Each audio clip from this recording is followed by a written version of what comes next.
Welcome to CINEPRO, where we bring your favorite movies back to life with quick recaps, hidden details, and everything you missed. The movie begins with Jake meeting Devin at his new house because a new family has adopted Devin and another family has adopted Jake. After Chucky killed their families, they greet each other because they've graduated from school and won't see each other again. They also now live far apart. Jake then leaves with his new family. 6 months later, specifically on Halloween, we see a girl dressed exactly like Chucky. She knocks on Jake's door, and Jake gets terrified, thinking she's Chucky. He opens the door again, and the girl asks him for candy for Halloween. Jake gives her candy but feels a bit tense because he remembered Chucky. Jake's new brother, Gary, the son of the family that adopted Jake, appears. Jake and Gary were preparing to participate in Halloween celebrations, but Jake receives a call from Devin. Devin asks to meet him because they haven't seen each other in 6 months. Suddenly, the call gets interrupted, and Jake receives a call from an unknown person. This person turns out to be Chucky. Though Jake doesn't initially realize it, the person says some creepy things, and Jake starts suspecting that it's Chucky. The person laughs a familiar laugh, and Jake realizes it's Chucky. The person says he'll ring the doorbell to make sure Jake is home. The doorbell rings, and Jake gets worried. He grabs a knife and opens the door but finds no one. Devin then calls him again. Devin says he also received a call from an unknown person. Jake tells him he received the same call and felt the voice was familiar. He suspects it's Chucky because of the laugh. Devin says it's impossible for it to be Chucky because all the Chucky replicas died with Andy. Jake responds, saying there's no proof of that, and the police didn't even find Andy's body. Suddenly, Jake gets another call from the same unknown person. Jake answers, and the person turns on the camera, showing Jake that he's knocking on Lexi's house. Caroline opens the door, and Chucky is wearing a mask. Caroline doesn't realize it's Chucky and thinks he's a small child. Chucky asks to use the bathroom, and Caroline lets him in. Jake and Devin get very anxious. Devin quickly calls the police while Jake tries to call Lexi, but she doesn't answer. At the same moment, Chucky enters Lexi's room and hides. He then ends the call. Lexi was in the room with her friend, unaware of anything. The police suddenly arrive and enter, saying they received a report from someone named Devin about her being in danger. Lexi checks her phone and finds messages from Jake saying Chucky is in her room. Lexi remembers when Chucky tried to kill her before. Caroline tells Lexi she saw Chucky in the house but that he left afterward. Lexi becomes very scared and asks the police officer to stay with her in the house for the night. The next day, Caroline visits her psychiatrist, Dr. Mixter, because Caroline has been in a bad psychological state since her father died. Dr. Mixter tries to convince Caroline that the one who killed her father and the people in the cinema was Junior. Caroline doesn't believe or accept this and insists it was Chucky. Lexi also tries to convince her it was Junior, saying Chucky is just a doll. Dr. Mixter and Lexi try to persuade Caroline because Caroline has developed a phobia of dolls. Dr. Mixter believes the solution to Caroline's phobia is to give her a doll to play with, breaking the phobia. She gives Caroline a doll named Belle. Caroline takes the doll and leaves. Later, a journalist comes to interview Michelle and her family. Michelle is no longer the town's mayor after the massacre at the cinema, but Michelle wants to run for mayor again, claiming she's the best person for the position because she lost her husband in the massacre. The journalist asks Caroline about her doll, asking if she still has it. Michelle doesn't like the question and kicks the journalist out of the house. At night, Lexi becomes afraid of the new Belle doll because it's a good guy doll. She grabs it and starts hitting it on the ground to make sure it doesn't have Chucky's spirit inside. To be even more certain, she ties it tightly to a chair and gives Caroline a knife to protect herself. Lexi sends a picture of the Belle doll to Jake and Devin, asking if they've seen this doll before. Jake and Devin decide to go to Lexi's house to ensure the doll doesn't contain Chucky's spirit. Devin brings an electric stun gun with him. They sneak into Lexi's house through the window. Devin tells Lexi the doll she sent a picture of is a good guy doll, so it's possible it contains Tiffany's spirit. The three of them go to Caroline's room to check the doll. Lexi is surprised to find the doll untied from the chair and lying next to Caroline. Suddenly, Lexi's mother calls her, so Lexi hides Jake and Devin in the closet. Michelle has disliked them ever since the cinema massacre. Michelle comes to check on Caroline, and the two of them leave the room. Jake and Devin then come out of the room. The next morning, Lexi finds Caroline having breakfast with the Belle doll beside her. Caroline tells Lexi she loves the Belle doll very much. Lexi goes to Jake and Devin, who are still at her house, and they talk about Chucky. Lexi suddenly leaves them to go to the bathroom. Lexi has been taking sedatives for panic attacks, a condition she developed because of Chucky. We learn she's become addicted to the medication, taking high doses. While she's in the bathroom, the doorbell rings, and Caroline went to open the door. And to her surprise, it's Nika, the adopted son of the family, holding Chucky. Chucky is clutching a bomb in his hand and orders Caroline to enter the house or he will blow up the entire place. Caroline complies, and Jack and Devin come downstairs and see him. Chucky ordered them to sit down and not move. Chucky said to them, "I have been waiting for you three to gather for a long time so I can kill you all together, but you have spent the past 6 months not seeing each other." Finally, the chance was given, and as soon as Lexi arrives, I will blow up the place. Jax asked him, "What brought you back to us in the first place?" Chuck said, "There were 72 copies of me, and I was literally going to take over the world. But because of you and because of them, most of my copies died. When I blow up the place with the bomb, I will not die forever because there are still other copies of me." Chucky kept waiting,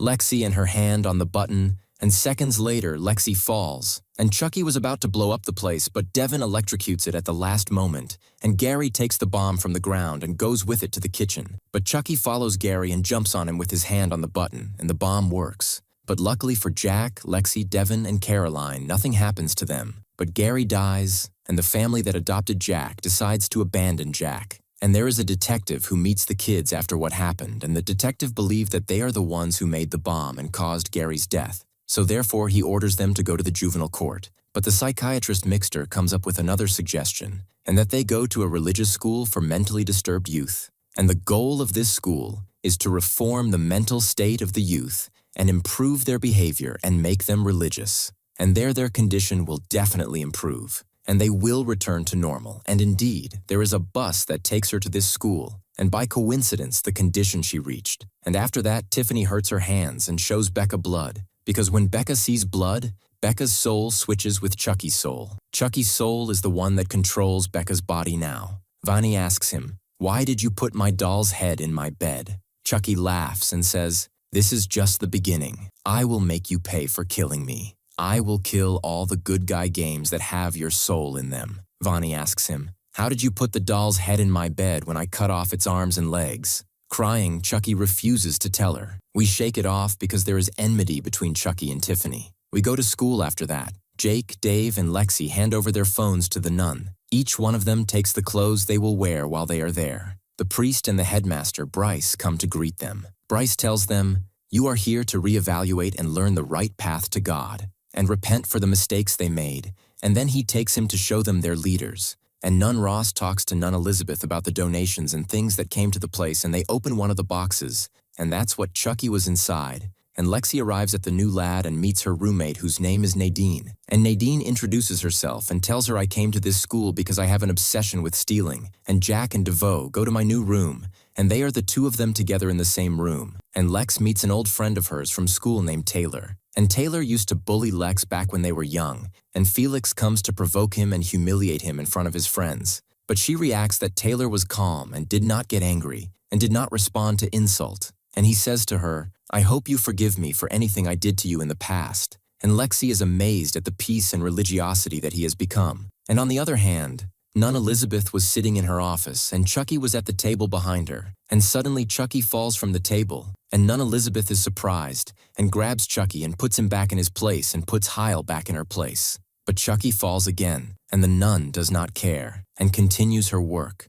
But she is shocked when Chucky appears in front of her suddenly, and she throws the chair, and from the shock she gets, she has a heart attack and dies. And Chucky is happy that he was able to kill her without doing anything, because that way no one will know that he killed her, and he will appear naked from the heart attack and takes a picture of her with the phone. He has to send this picture to a certain person, and the ambulance comes and takes the body of Nun Elizabeth, and the whole school knows that she is dead, and our three heroes are shocked when they see Chucky at the nun's desk, and realizes that Chucky is the one who killed her, and Chucky moves and kisses her startled and comes. Price closes the office door and asks all the students to pray to Sister Elizabeth and asks them to return to their normal lives normally. And our three heroes go to the side and think about what to do with Chucky, who came to them again here. And the problem is that they can't tell anyone that there is a bride who wants to kill them because no one will believe them. And their hatred is crazy, and the monk Price enters and says to them, "I know everything about you and your past from Dr. Mixter,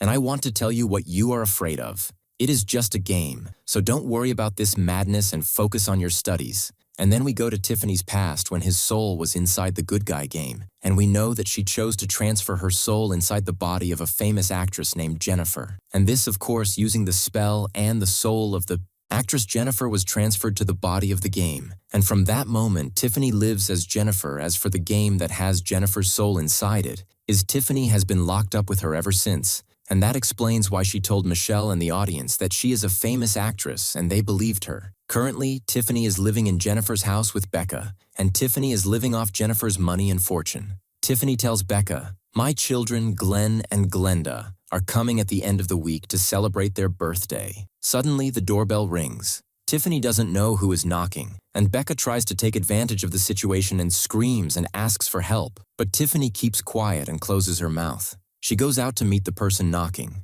who is a detective named Sam. Detective Sam tells her, "I came here to look for a missing person named Becca." Tiffany believes him when she finds out that he is looking for Becca, and she tells him, "I don't know anyone with that name." She hangs up on him and leaves and enters her house. We go back to Jack, who was studying, and asks Bryce to go to the bathroom, and Bryce agrees. But in reality, Jack went to Sister Elizabeth's office, approached Chucky, and grabbed him. But Bryce entered and caught him. Bryce agreed. But in reality, Jack went to Sister Elizabeth's office, approached Chucky, and grabbed him.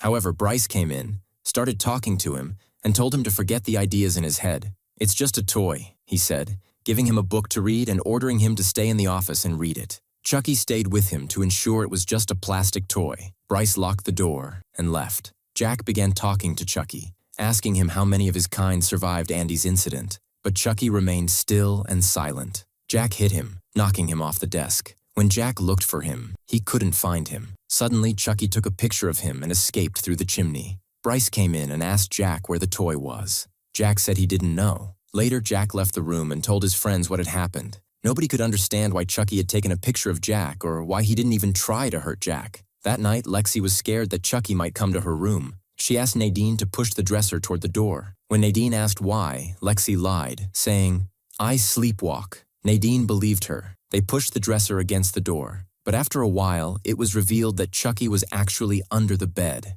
Lexi waited for Nadine to fall asleep, then took out her stash of prohibited substances. Chucky sneaked out and took a picture of her. Lexi didn't notice him. Chucky moved the dresser to leave. Lexi noticed him and started screaming. Nadine woke up and saw Chucky. Chucky immediately escaped. Lexi followed him and saw him go into the bathroom to hide. Because of Lexi's screams, all the students woke up. Lexi confronted Nadine, making her promise not to tell anyone about Chucky. Everyone gathered around Lexi in the bathroom. Bryce asked her what had happened. Lexi didn't tell the truth. She made something up, saying she was just scared of someone entering the bathroom. Jack and Devin realized that Chucky had been there. From Lexi's words, they understood that he had escaped to the bathroom. They went in to search for him but couldn't find him. Suddenly, Chucky jumped on Jack, trying to stab him with a knife. But Jack kicked him, making him drop the knife and his phone. Jack picked up the phone and scrolled through the pictures while Chucky tried to attack him. Jack asked, "How many of your kind are alive?" When Chucky refused to answer, Jack was about to kill him, but someone stopped him, saying, "I know Chucky's plan." The next day, Lexi and Nadine meet Jack and Devin. Lexi asks them about what happened. So Jack takes her to another room and tells her that they caught Chucky, tied him up, and bound him well. They explain that Chucky came, but he did not try to kill them. Instead, he was filming her in the place, copying Chuck's spirit, which exists in a slightly different version inside him. This means only one thing. He's gathering information for someone, but they still don't know who that person is.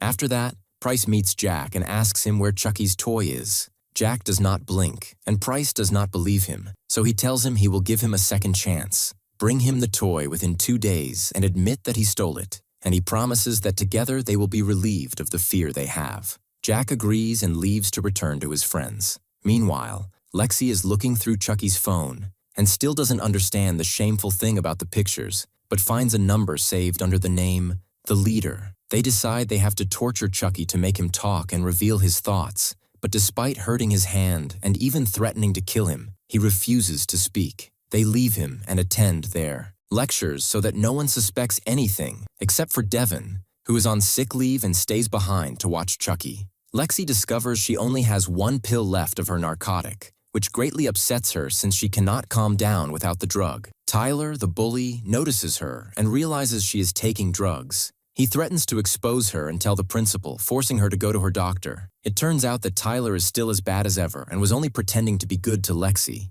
However, Lexi doesn't care about what he says and walks away. Meanwhile, Tiffany is about to arrive home, so she hides Becca in a room and puts a gag in her mouth because her children know nothing about her. Tiffany still doesn't understand how Jude J's head ended up on her bed, and she suspects that Chucky is conspiring with Becca to get rid of her. It turns out that Chucky and Becca are indeed planning something together and are communicating inside Tiffany's head. Becca and Tiffany hear a knock on the door, and when they open it, Detective Sam is standing there. He tells her that their investigation has proven that Becca is in this house. Tiffany admits it, then suddenly enters the house, sneaks up behind him, and kills him because it was her only option. She then hears the sound of her children's car entering the house, so she quickly hides the detective's body and wipes the blood since her children do not know she is a serial killer. Her twin children, Glenn and Glenda, who are also Chucky's children, arrive. Meanwhile, Devin fights with Chucky, who refuses to talk. Devin tells him his days in this game are numbered and that he will kill him soon, but Chucky provokes him, admitting to killing his mother and is about to kill him. But Jack arrives just in time and stops him. Jack tells him they need to find a solution for this madman. Jack and Devin come up with an idea. They torture Chucky by forcing him to watch endless scenes of murder and blood, keeping his eyes wide open so he cannot look away. At first, Chucky enjoys it, but over time, he cannot endure it and begs them to stop. They finally do, but switch to making him watch children's cartoons all night. By the next morning, something shocking happens. Chucky's soul, which was inside the toy, completely changes from evil to good, losing all his memories. He no longer recognizes Jack, Devin, or Lexi. When Jack asks what brought him to this school, Chucky honestly says he doesn't know, and it is clear he is not acting. They free him easily, and he does nothing to them. They are all surprised by his transformation, but Devin remains skeptical and believes Chucky should still be killed. Later, Jack passes by Nadine, watching Chucky and Biso as they walk together. Meanwhile, Lexi visits the school clinic, intending to steal sedatives, but Nun Ross enters. Felix lies and says Lexi only wanted something for a headache. Soon after, a truck arrives at the school with another package, another version of Chucky. Bryce confronts Devin, accusing him of lying about being sick. As punishment, Bryce forces Devin to do extra chores around the school until Jack returns Chucky to his office. Jack sees Devin being punished, and Devin tells him Chucky must be either returned to Bryce's office or eliminated for good. Jack promises to act and leaves. Later, Lexi watches Chucky but grows uncomfortable and leaves. She goes to the bathroom to take her last sedative pill. Nadine, meanwhile, sits in a closed room speaking to Reverend O'Malley in the next room when suddenly the newly arrived Chucky appears. Nadine notices a difference in his voice and returns to check on Chucky, but he is gone. She rushes to the bathroom and meets Lexi. At the same time, Bryce enters his office and finds Chucky sitting on his desk, assuming Jack returned him, unaware that this is the new Chucky. Bryce then removes Devin's punishment. Meanwhile, Tyler sneaks into Lexi's room and puts drugs in her drawer, planning to report her as an addict. However, an unexpected event occurs. The new Chucky enters. This Chucky is more violent than any other, and after brutally attacking Tyler, he kills him in a horrific manner by ripping out his heart. Lexi and Nadine later find Tyler's body in Damon's room. Jack and Devin arrive, and they realize the Chucky who was with them had tricked them and was actually the one who killed Tyler. Lexi sees the drugs that Tyler had planted, takes them, and hides Tyler's body in their room. Meanwhile, the good Chucky sits in Bryce's office when suddenly, the muscular fighter Chucky enters. This Chucky carries the evil spirit of Charles, and he has come to kill the good Chucky because he might ruin their plan. He tells the good Chucky that after killing him, he will also kill Jack, Devin, and Lexi. The good Chucky, who has grown fond of them, refuses to let that happen. Jack and Devin eavesdrop but cannot enter because the door is locked. A fight breaks out between the good and fighter, Chucky. Fighter Chucky holds good Chucky and beats him, but good Chucky manages to knock him back. Fighter Chucky then grabs his knives and throws them at him, fatally wounding him. The good Chucky emerges from the room, injured and exhausted, and Jack finds him. Devin, however, remains unconvinced, insisting that no Chucky can ever be good. Jack, believing otherwise, takes the good Chucky and leaves. Devin then checks on the fighter Chucky, taking his knives. But at that moment, Bryce enters, sees the scene, and assumes that Devin was responsible. Devin cannot explain himself, and Bryce calls Dr. Mixter the nuns and pure, accusing Devon of committing an act of violence and evil. Dr. Mixter asks for a chance to help Devon overcome his supposed issues, and Bryce agrees. Meanwhile, Nun Ross follows Bryce's order and throws Chucky's toy in the trash. At Tiffany's house, she tries to keep her children from learning about the detective's murder. As they sit down to eat, Glenn becomes suspicious and tries to open the locked room where Becca is kept. However, Tiffany has assigned a guard named Jivas to watch over it. Glenn questions her, but she evades answering. Then, Tiffany panics when Jennifer's relatives arrive, unaware that Tiffany is impersonating Jennifer. Glenn and Glenda invited them for a specific reason. Tiffany fears being exposed while a birthday party takes place. She tries to distract them, but when she returns, she finds the house empty. Suddenly, the lights go out, the security system fails,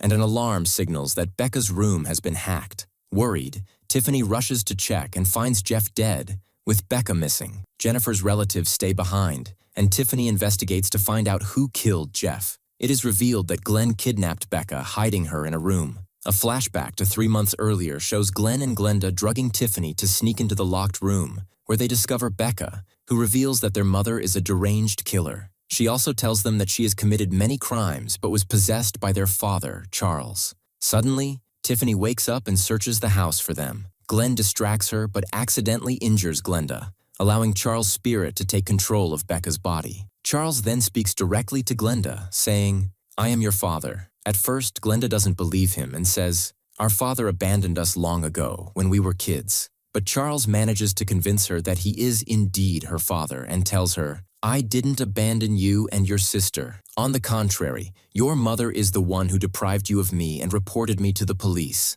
I have a specific plan to free myself and a plan for revenge against your mother." Indeed, Chucky persuades her to come with her sister on their birthday to help set him free. He convinces her that Tiffany must die. If you liked today's video, don't forget to like, subscribe to the channel, and activate the bell to receive all new updates. Stay tuned for the second part to complete the movie. See you in the next